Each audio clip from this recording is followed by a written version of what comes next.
안녕하세요. 손에 잡히는 구약탐구의 이명신 목사입니다. 어느덧 봄 기운이 완연합니다. 따뜻하고 좋은 날씨만큼 하나님 말씀을 향한 배움과 열정도 더 깊어지는 시간 되기를 소망합니다. 오늘 4주차 공부도 신나게 시작해 보도록 하겠습니다. 오늘 4주차 공부는 전반부에는 왕정시대에 대해서 조금 더 알아보고요. 후반부에는 시가서에 대해서 살펴보도록 하겠습니다. 먼저 왕정시대를 조금 더 알아보도록 하겠습니다. 자, 본래 이스라엘은 12지파 연맹으로 이루어진 신정 정치체제였습니다. 이 신정 정치체제라고 하는 것은 하나님께서 직접 왕이 되셔서 백성들을 다스리고 통치하신다는 겁니다. 하나님이 왕이 되셔서 백성들을 통치한다? 이것이 어떻게 가능할까? 자, 그것은 레위지파의 헌신이 있었기 때문에 가능했죠. 자, 가나안 정복 전쟁이 끝나고 이 땅을 분배를 받게 되잖아요. 이스라엘 12지파가. 근데 거기서 레위지파는 제외가 되죠. 자, 그러면 이 레위지파는 어디에서 거주했을까요? 바로 이 12지파, 이 전 지역에 이 48개의 성읍을 짓고 그 성읍에 다 뿔뿔이 흩어져서 살게 됐어요. 그럼 이 레위지파는 그 성읍에서 무엇을 했는가? 바로 하나님의 말씀인 이 율법을 연구했고요. 그 연구한 말씀을 백성들에게 교육을 합니다. 그리고 그 하나님의 말씀을 통해서 백성들의 신앙을 인도해 줬고요. 생활까지도 지도를 해주게 돼요. 자, 이 같은 레위지파의 헌신이 있었기 때문에 이 헌신의 기반으로 한 이 신정 정치체제가 가능했던 것이죠. 하나님께서 직접 왕이 되셔서 백성들을 이끌고 다스리는 것이 가능했던 것이에요. 그래서 이 사사시대는 이 신정 정치체제를 실제적으로 구현해 볼 수 있는 시험대였습니다. 자, 그러면 백성들이 하나님의 말씀을 잘 따라오고 순종했는가? 그래서 영광의 사사시대가 펼쳐지게 되는가? 그게 아니었다는 것이죠. 영광의 사사시대, 거룩한 사사시대가 아니라 바로 이 혼돈의 사사시대로 빠져들게 돼요. 하나님 말씀에 순종하는 것이 아니라 무엇에 따라 살게 되죠? 자기 소견대로, 그리고 자기 생각대로, 자기 기준이 중심이 되어서 자기 마음대로 살아가는 시대가 바로 사사시대였다는 것이에요. 자, 그러다 보니까 어떻게 돼요? 혼돈과 암흑으로 빠져들 수밖에 없는 것이죠. 그래서 이 5개의 사이클, 지난주에 잠깐 살펴봤는데 타락, 심판, 고난, 간구, 구원. 백성들이 타락하죠. 하나님께서 심판과 고난을 줍니다. 백성들이 살기 힘들다고 하나님께 회개하고 간구해요. 그럼 하나님께서 사사를 보내셔서 백성들을 구원해 주시죠. 이것이 이제 사사기 사이클인데, 사사기 사이클. 이게 사사기 400년 동안 무한 반복하면서 돌아가게 돼요. 계속 돌아갑니다. 자, 특별히 하나님께서 백성들에게 이 고난을 주실 때, 자, 이 고난을 주실 때 이 외세를 이용하셨어요. 외세의 침략을. 이스라엘 백성들 입장에서는 계속 적군들이 쳐들어오는 것이죠. 얼마나 많이 시달렸는지 모릅니다. 그래서 백성들이 뭐라고 판단하냐면, 야, 우리에게 강력한 왕이었기 때문에 우리가 이렇게 시달리는 것이다.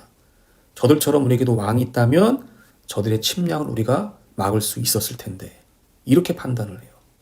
자, 그래서 이 사사시대 말기에 사무엘 선지자가 활동했죠. 그 사무엘 선지자에게 우리에게 강력한 왕을 달라고 요구를 하게 됩니다. 그래서 이 사무엘 선지자를 통해서 이스라엘의 최초로 왕권이 들어서게 되는 거예요. 자, 이것이 신정 정치체제에서 왕정 정치체제로 전환이 되는 배경과 원인이 되겠습니다. 자, 그러면 이제 통일된 왕정시대를 먼저 살펴보도록 하겠습니다.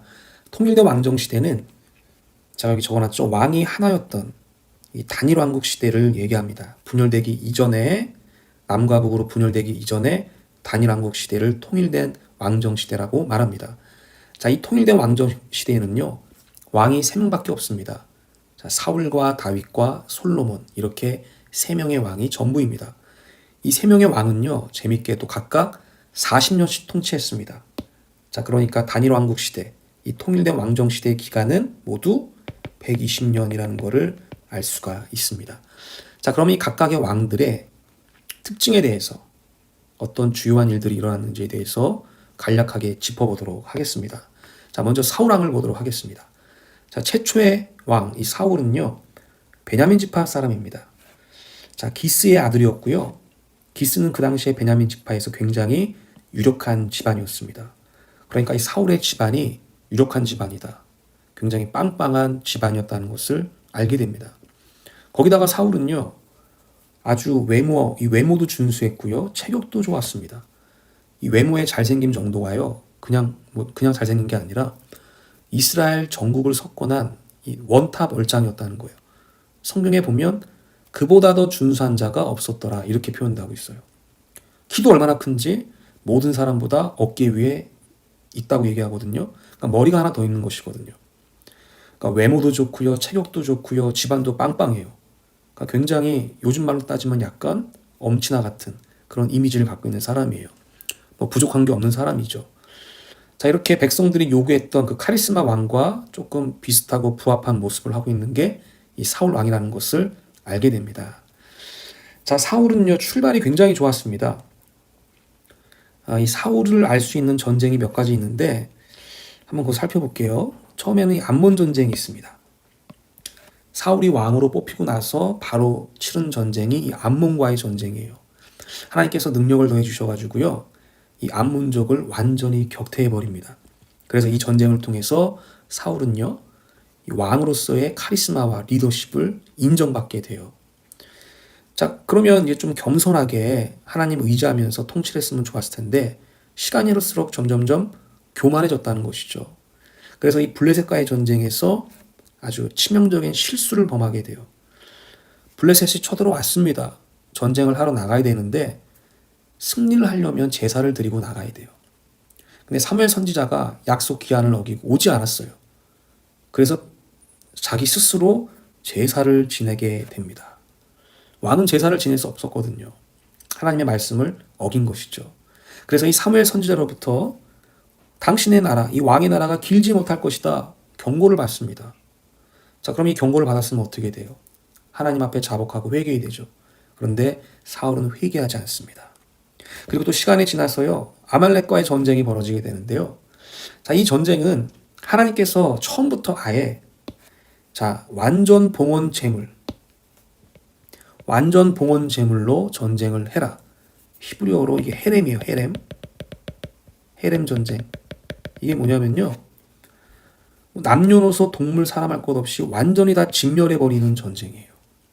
하나님께서 아말렉을 미워하셔서요, 그들에게 그런 벌을 주신 것이거든요. 자, 그런데 이 사울은 전쟁을 하면서 보니까요, 좋은 게 너무 많은 겁니다. 기름진 것들이 너무 많은 거예요. 그것들을 다 감춥니다. 그러다가 걸리게 되죠. 자, 그래서요, 하나님께서 후회를 하세요. 사울을 왕 삼은 거를요. 그래서 이 사울은 하나님께 버림을 받게 됩니다. 순종하지 못했어요. 끝까지. 회개하지도 않았고요. 자, 그러다가 이 길보아 전쟁에서 결국에 이 사울은요, 아주 비참하게 자기 아들들과 함께 전사를 하게 돼요. 마지막의 모습은 자결하는 모습이었죠. 자, 그리고 이 사울 왕의 인생에서 또 두드러진 특징은 다윗과의 끝없는 대립이었다는 것이죠. 질투와 시기를 이겨내지 못하고 다윗과 마지막 순간까지 대립하는 모습을 보여주게 됩니다. 굉장히 안타까운 인생을 살다가 간 사람이 사울이에요. 굉장히 시작은 좋았습니다. 그런데 마무리가 좋지가 못했어요. 자, 그 다음 다윗으로 넘어가게 되는데, 자, 이 다윗은 유다 지파입니다. 이새의 막내 아들이었고요, 목동 출신이었습니다. 자, 다윗이 언제 사무엘로부터 기름 부음을 받게 되냐, 그래서 왕으로 점지가 되냐면, 아까 전에 여기 아말렉과의 전쟁, 사울이요. 여기서 하나님이 후회하시죠. 그리고 하나님께 버림받죠. 그 이후에 바로 사무엘 선지자를 통해서 이 다윗이 기름을 받게 됩니다. 그리고 얼마 있다가 이 사울의 부하로 들어가게 돼요. 부하가 돼서요, 사울 옆에서 사울의 무기를 떠받드는 자가 되고, 또 이 수금으로 사울에게 씌웠던 이 악령을 쫓는 그런 수금 연주자로서 역할을 감당하게 되죠. 참고로 다윗은요, 성경에 보니까 노래를 굉장히 잘하는 사람이었다고 나와요. 그리고 수금과 악기를 매우 잘 타는 사람이에요. 그래서 뒤에 살펴보겠지만 아주 많은 노래와 시편을 지은 사람입니다. 자, 이 다윗 하면 또 빼놓을 수 없는 게 있죠. 바로 이 골리앗과의 싸움입니다. 물맷돌 5개로 기적적인 승리를 얻게 되고 백성들로부터 많은 인기까지 얻게 됩니다. 그래서 백성들이 노래를 부르게 되는데 뭐라고 부르게 됩니까? 사울이 죽인 적군들은 천천히고 다윗이 죽인 자들은 만만이다. 이렇게 노래를 불러요. 자, 이 노래가 막 돌고 도니까 사울이 이 다윗을 질투하고 시기하게 되죠. 그러면서 마지막까지 대립하게 됩니다. 자, 이 대립을 통해서 다윗은요, 어떻게 되죠? 도망자 신세가 돼요. 1, 2년도 아니고 무려 13년 동안 도망자 생활을 겪게 됩니다. 광야에서 떠돌게 되고요. 블레셋 아기스 왕에게 2번이나 망명하게 돼요. 그리고 아둘람 굴에서 또 지내게 됩니다. 자, 그러다가 이 사울이 갈보아 전쟁을 통해서 전사하게 되죠. 그래서 이 사울이 죽고 난 다음에 유다 지파에서 이 다윗을 왕으로 세우게 됩니다. 그래서 7년 반 동안 유다 지파에서 왕 노릇해요, 이 다윗이. 그럼 나머지 11지파는 누가 다스렸냐? 바로 사울의 아들인 이 이스보셋. 잘 안 보이는데 여기 사울의 전쟁에 나가서 죽지 않았던 이 이스보셋 이 아들이 이 군대 장관 아브넬과 함께 나머지 11지파를 다스리게 돼요. 그래서 다윗이 7년 반 동안 유다를 다스리고 나머지 11지파는 이스보셋이 통치하게 되죠. 자, 그런데 재밌게도 이 아브넬과 이스보셋이 결국에는요 사이가 틀어지게 돼요. 그래서 분열이 일어나게 되고요. 결국에는 다윗이 온 이스라엘을 통일하는 왕으로 등극을 하게 됩니다.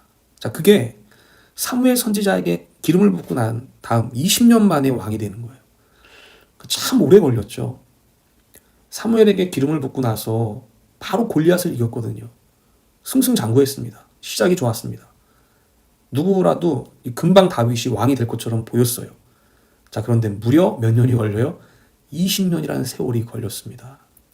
이 20년이라는 세월, 13년은 고난당했죠. 도망자 생활을 하면서 고난을 당하면서 다윗이 뭐라고 얘기해요? 고난이 내게 유익이었다. 그래서 하나님의 사람 다윗으로 거듭나는 시간이었고, 또 유다 지파를 다스렸던 이 7년 반의 시간, 이 시간을 통해서는 백성들을 다스리는 왕의 이 훈련의 시간을 가졌던 것이죠. 그래서 20년 동안 훈련을 받고 마침내는 이스라엘 전국의 왕으로 등극을 하게 됩니다. 그래서 이렇게 훈련을 착실하게 받다 보니까 다윗이 어떤 왕이 돼요? 이스라엘 역사에서 가장 뛰어나고 가장 존경받고 가장 위대한 왕이 된 것이에요. 네. 자, 그런데 이렇게 위대한 왕 다윗, 이 다윗에게도 지울 수 없는 실수가 있었죠. 그게 뭡니까? 바로 밧세바와의 간음 사건입니다. 밧세바가 누구였습니까? 다윗의 충신이었던 우리아, 그 우리아의 아내였습니다. 근데 이 밧세바를 차지하기 위해서요, 이 우리아를 전장에 거짓으로 설득해서 죽게 만들고 밧세바를 차지하게 돼요. 이게 하나님 보실 때 아주 큰 죄였죠. 그래서 나단 선지자를 통해서 경고를 하게 되는데 다윗은요 그 경고를 듣고 어떡합니까? 바로 자복하고 회개하게 됩니다. 네. 이것이 사울과 다른 모습이에요. 사울은 선지자 사무엘을 통해서 몇 번이고 하나님이 경고를 주셨는데도요 깨닫지를 못하고 회개하지 못했습니다. 돌아오지는 못했어요. 마지막 죽는 순간까지도 하나님께 회개하지 못하고요. 그 사람을 의식해서 자기가 스스로 목숨을 끊습니다. 안타까운 모습인데 다윗은 회개의 사람이었다. 그래서 이 밧세바 간음 사건을 통해서 물론 이제 이 다윗 가문에 재앙이 닥치긴 하지만 그가 자복하고 회개함으로 하나님께 용서를 받고 또 새로운 은혜를 얻게 됩니다. 자, 그래서 이 다윗의 후계자로서 이 솔로몬이 이제 등극을 하게 되는데 솔로몬이 그 유명한 이 밧세바 여인의 아들이에요. 자, 그리고 또 이 솔로몬 하면 유명한 것이 일천번제가 유명하죠. 일천번제를 통해서요 하나님께서 이 지혜를 주시고 리더십을 주십니다. 그리고 이 지혜와 리더십으로요 이스라엘을 12구역으로 나눕니다. 그리고 12관장을 세워요. 이스라엘에서 최초로 있었던 일이에요. 이 지방 분권이. 효율적인 행정 통치를 했던 것이죠. 그리고 이때 아주 큰 번영과 평화의 시대가 도래하게 됩니다. 주변 여러 나라들이 솔로몬에게 수많은 조공을 바쳤고요. 1년 세입이요. 성경에 보니까 금 666달란트였다. 오늘날 시세로 환전했을 때 원화로 환전하면 이것이 무려 1조가 넘는 금액이에요. 지금도 1조는 큰 돈이잖아요. 정말 상상할 수 없는 큰 돈인데 이 고대 근동시대 때 1조 정말 어마어마한 돈입니다. 그 어마어마한 돈을 세입으로 거둬들였다는 것이죠. 그만큼 큰 번영을 구가했다는 반증입니다. 또 솔로몬 하면 뛰어난 지혜가 유명하죠. 성경에 보니까 잠언 3,000개와 노래 1,005개를 지었다 이렇게 얘기하고요. 또 문학, 식물학, 생물학, 조류학, 어류학을 섭렵했던 당대 최고의 지성인이에요. 그래서 주변에 있는 수많은 지식인들과 현자들이 솔로몬의 지식과 지혜를 듣기 위해서 줄을 서서 찾아왔습니다. 자, 그 중에 한 기록이 성경에 기록이 되어 있는데 바로 이 스바 여왕이 솔로몬을 찾아왔던 장면이 기록이 되어 있습니다. 또 솔로몬 하면 유명한 것이 바로 이 건축 사업이죠. 자, 7년 동안 성전을 건축하고요. 13년 동안 자기 궁전을 건축하게 됩니다. 자, 이렇게 뛰어난 지혜와 지식으로 나라를 이끌어 갔는데 너무 이제 영리했던 것 같아요. 그래서 이 정치 외교술로 이 수많은 이방 여인들과 정략 결혼을 맺게 되는데 그 정략 결혼 과정 가운데 그 이방 우상들이 이제 이스라엘에 들어오게 됩니다. 그러면서 이스라엘 백성들로 하여금 우상을 숭배하게 하는 죄를 짓게 되죠. 자, 이것이 결국에는 나라가 분열되는 결정적인 원인이 됩니다. 자, 그래서 이렇게 솔로몬까지 단일 왕국 시대 참 큰 번영과 평화의 시대를 지나오게 되는데요. 이 솔로몬의 죄로 인해서요. 솔로몬 이후에는 단일 왕국이 깨지고 분열 왕국 시대로 넘어가게 돼요. 북이스라엘 왕국과 남유다 왕국으로 나눠지게 됩니다. 지금 보시는 목록표는 이 북이스라엘 왕국과 남유다 왕국의 왕들의 목록입니다. 자, 이 목록들을 한번 쭉 봐보세요. 이름들도 한번 봐보시고 또 제위 기간도 한번 봐보세요. 자, 이 북이스라엘 같은 경우에는요, 총 19명의 왕이 배출됐고요. 남유다 왕국은 20명의 왕이 배출이 됐습니다. 자, 제위 기간을 좀 보면 북이스라엘 같은 경우는 뭐 2년도 있고요. 1개월도 있고 6개월도 있고 심지어 올라가면 7일도 있어요. 그러니까 굉장히 왕정의 역사가 복잡하고 다단했다는 것을 예상할 수가 있습니다. 실제로 이 북왕국 이스라엘은요. 북왕국은 7번의 쿠데타 그리고 9개의 왕조가 들어서게 됩니다. 반면에 남유다 왕국 같은 경우는요. 재임 기간이 길어요. 보통 이제 41년, 뭐 25년, 40년, 29년, 52년도 있어요. 므낫세 55년이 있고요. 요시야 31년. 뭐 여호와스랑 여호야긴이 3개월은 이제 강대국들의 어떤 이 간섭과 창변 때문에 왕위가 바뀐 거고요. 이것을 제외하고 나서는 북이스라엘보다는 조금 더 탄탄하고 안정적인 그런 왕정의 역사를 가지고 있다는 거 우리가 그렇게 정리하시면 되겠습니다. 그래서 남왕국은 한 번의 쿠데타가 있었고 한 개의 왕조입니다. 이 한 개의 왕조는 당연히 다윗 왕조죠. 한 번의 쿠데타는 어디서 일어났냐면 바로 여기서 아달랴에서 일어나게 돼요. 아달랴는 사실 남유다 사람이 아니죠. 여기 북이스라엘의 아합 왕 있죠. 이 아합 왕의 딸입니다. 아합의 딸이요. 아달랴인데 아달랴가 남유다의 이제 공주로 들어가거든요. 정략 결혼을 통해서 쿠데타를 일으켜서 이제 왕권을 쥐게 되는데 6년 동안 통치를 하게 됩니다. 그리고 나서 다시 정리가 돼서 다윗 왕조로 돌아오게 되죠. 자, 이렇게 이제 분열된 왕들의 역사들이 11기 하에 다 전부 기록이 되어 있는데 자, 모든 왕들이 다 자세히 기록된 건 아니에요. 어떤 왕들은 정말 한 줄로 묘사되고 끝나기도 하고요. 또 어떤 왕들은 아주 길게 서술되기도 하는데 오늘 여기 있는 왕들은 다 다룰 수가 없고 제가 정말 말씀드리고 싶은 핵심적인 인물들만 뽑아서 이 분열된 왕정을 한번 살펴보도록 하겠습니다. 자, 먼저 북왕국부터 살펴보겠습니다. 북왕국은 19명의 왕을 배출했고 9개의 왕조가 들어서게 됩니다. 자, 첫 번째로 제가 여로보암 왕을 뽑았는데요. 자, 이 여로보암 왕은 이스라엘의 초대 왕이죠. 그래서 10지파를 다스리게 되고요. 사마리아에 수도를 두게 됩니다. 여로보암 왕의 가장 큰 특징은요. 새로운 성소를 구축했다는 것이에요. 원래 성소는 어디 있습니까? 남한국 예루살렘에 있죠. 그 예루살렘 성전이 바로 이게 성소거든요.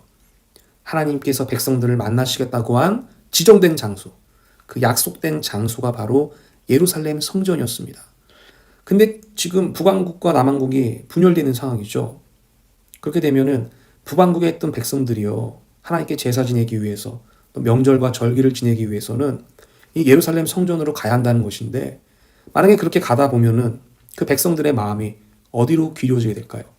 자꾸 남왕국으로 기울어지게 되겠죠. 자, 그래서 이 여로보암은 이 백성들의 마음이 변하고 또 이탈을 막기 위해서 아예 북왕국에다가 새로운 성소를 만들게 되는 거예요. 그래서 어디에 만들었냐? 단과 베델에 성소를 만들게 됩니다. 그리고 거기에 금송아지를 세우고 그 금송아지가 여호와 하나님이다라고 얘기해요. 그리고 제사장을 또 세워야 되는데, 원래 제사장은 누구만 할 수 있죠? 레위만 할 수 있잖아요. 레위 지파만이 제사장 역할을 할 수 있는데요. 지금 제사장들 다 어디 있습니까? 거의 다 남유다 왕국 예루살렘 성전에 있잖아요. 그래서 결국 비레위인으로, 레위인이 아닌 사람들을 제사장으로 세우고요. 심지어 절기와 명절도 자기 마음대로 바꾸게 됩니다. 자, 이 사건을 통해서 결국 백성들로 하여금 우상을 숭배하게 하게 하거든요. 이게 여로보암의 가장 큰 실책이면서 가장 큰 죄예요. 하나님 보실 때 아주 큰 죄였습니다. 그래서 성경에 보면은 거의 관용구처럼 나오는 표현이 있어요. 여로보암의 길로 행했다. 자, 이 말은요, 하나님 보실 때 아주 악한 길로 행했다는 말이거든요. 그래서 어느 왕을 설명할 때 이 구절이 들어가면 그 왕은 좋은 왕이다, 나쁜 왕이다, 하나님 보실 때 굉장히 나쁜 왕이라는 것을 알게 됩니다. 여로보암은 그렇게 하나님 앞에 범죄하면서 살아갔습니다. 자, 이제 아합과 이세벨을 살펴보도록 하겠습니다. 자, 아합은요, 가장 악한 왕이었죠. 북왕국 역사에서 가장 사악한 왕이었습니다. 가장 하나님 보실 때 패역한 왕이었어요. 그의 아내는 시돈 사람 이세벨이었습니다. 이 이세벨도 아주 독한 왕비였습니다. 아주 악한 왕비였어요.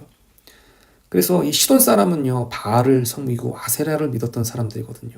그래서 이 아합은요, 자기 아내가 섬겼던 그 우상을 이스라엘 전역에 전파하게 돼요.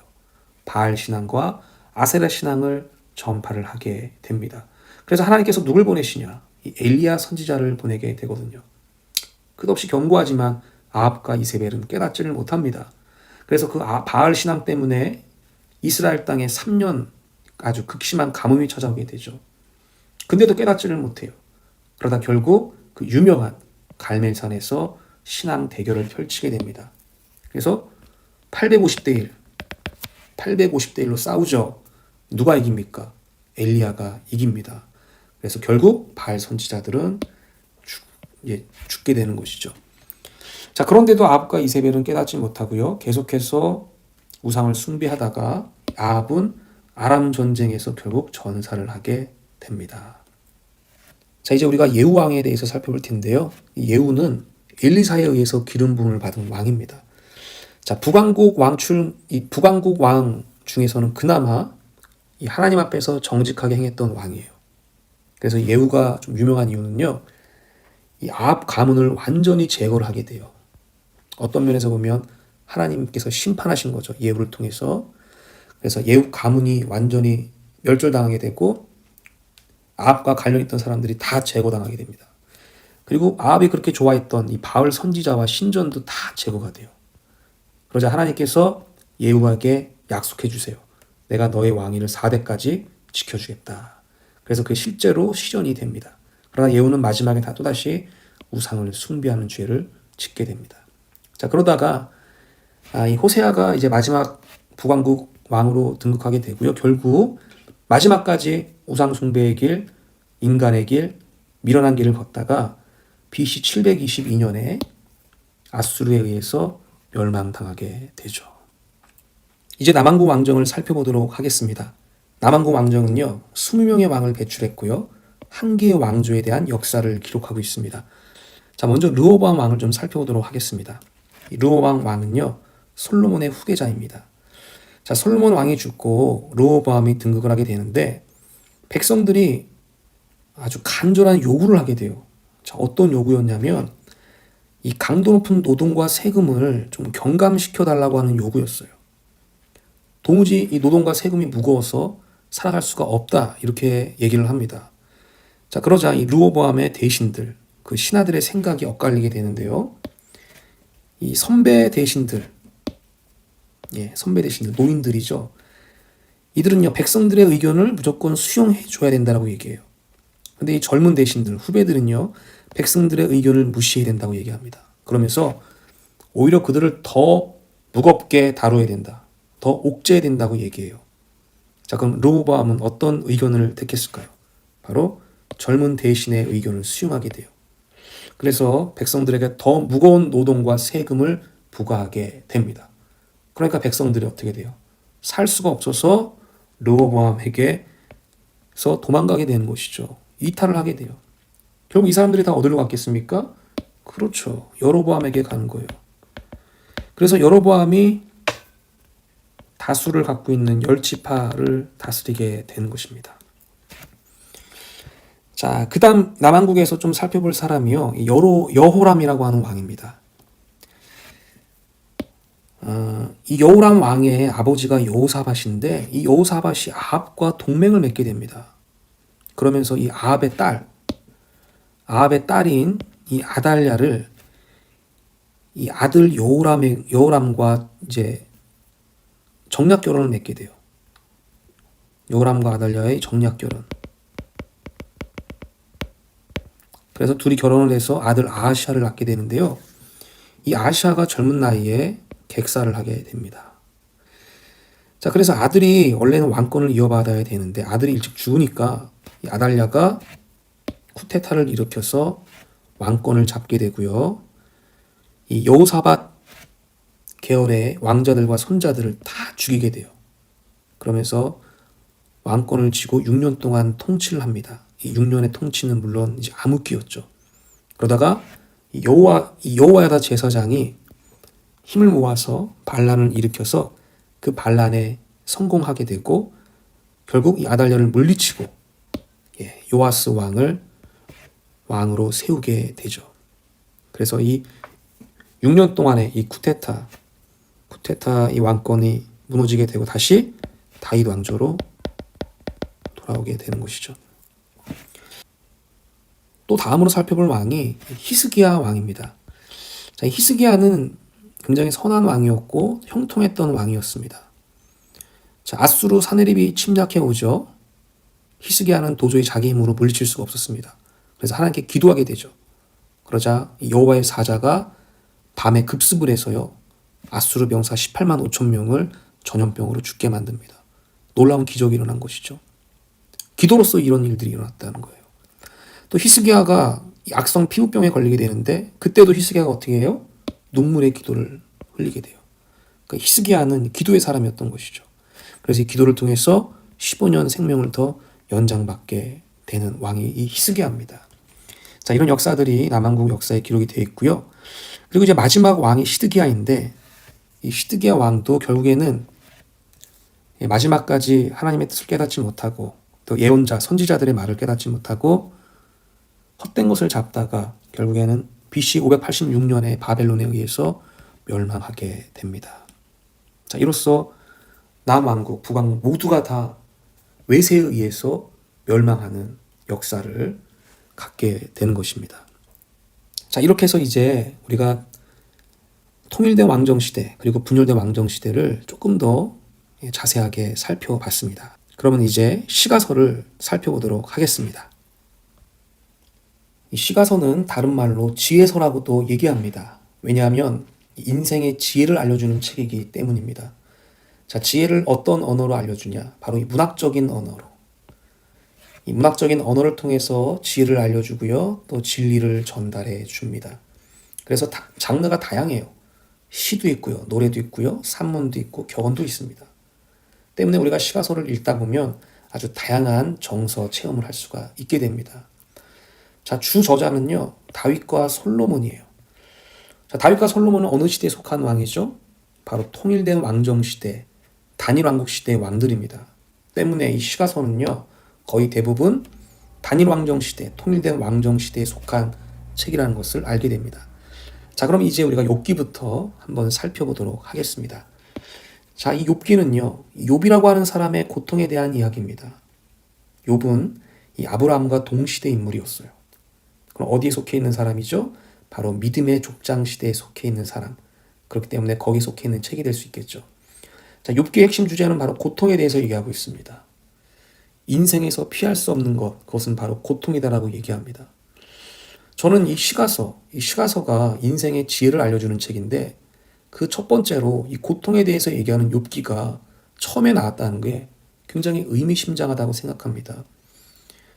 바로 이 고통은 인생에서 피할 수 없는 것이고 그리고 그 고통을 우리가 어떻게 이해하고 어떻게 해결하는가에 따라서 그 인생이 달라질 수 있다는 것이죠.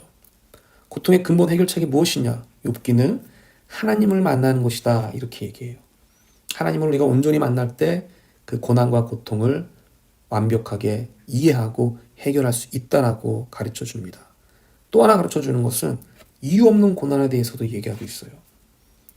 심은 대로 거둔다 이런 말도 있지만 우리가 심지 않은 것도 거둘 때가 있잖아요. 그것이 바로 이유 없는 고난이죠.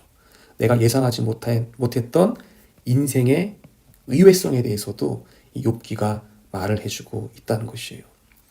자, 그 다음 우리가 시편으로 넘어가 보도록 하겠습니다. 시편은 그렇죠. 총 150편이죠. 이 150편의 시편이요. 이 5권으로 분류가 되어 있습니다. 1권은요. 1편부터 41편까지. 2권은 42편부터 72편까지. 3권은요. 89편까지. 4권은 106편까지. 마지막 5권은 마지막 150편으로 분류가 되어 있습니다. 자, 이 중에서 다윗이 쓴 시가 굉장히 많아요. 일단 다윗의 시라고 적혀있는 시만 72개입니다. 그리고 이제 저자가 적혀있지 않은 시 가운데서도 이거는 다윗이 지었다라고 생각하는 시가 한 8개 정도 되거든요. 그래서 최대 80편까지 생각을 합니다. 그러니까 150편에서 80편을 다윗이 적기 때문에 50%가 넘는 거잖아요.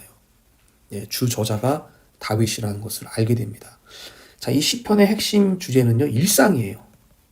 일상 속에서 만난 하나님을 고백한 내용입니다. 그래서 시편을 읽으면요, 아주 다양한 이 정서적인 고백을 만나게 돼요. 기쁨에 대한 고백, 행복의 고백, 놀라움에 대한 고백, 증오에 대한 고백, 경멸에 대한 고백, 저주에 대한 고백. 이것뿐만이 아니라 그 외에도 여러 가지 많은 고백들이 시편에 기록이 되어 있습니다. 그래서 시편을 우리가 자주 읽다 보면은요, 우리의 마음과 정서가 더 넓어지고 풍요로워지는 것을 경험할 수가 있습니다. 매일매일 시편을 읽어보시기를 제가 추천드립니다. 자, 그 다음에 잠언으로 넘어가 보겠습니다. 자, 이 잠언은요, 솔로몬의 잠언이죠. 그래서 이 잠언의 이 주제는요, 모든 지혜와 지식의 본질은 바로 여호와를 경외하는 것이다. 그것을 얘기하고 있습니다. 또한 이 잠언은요, 이 보편적인 인생 지혜에 대해서 기록하고 있어요. 이게 뭐가 있습니까? 권성징악. 선을 행한 자는 축복을 받고 악을 행한 자는 벌을 받는다. 보편적인 지혜죠. 또 인과응보. 이게 뭐겠습니까? 심은 대로 걷는다는 거예요. 내가 선을 심으면 선을 걷게 되고요. 악을 심으면 악을 걷게 된다. 이런 보편적인 인생의 지혜에 대해서 기록을 해놓고 있어요. 자, 잠언의 또 다른 특징은요, 이 지혜를 인격으로 묘사하고 있다는 거예요.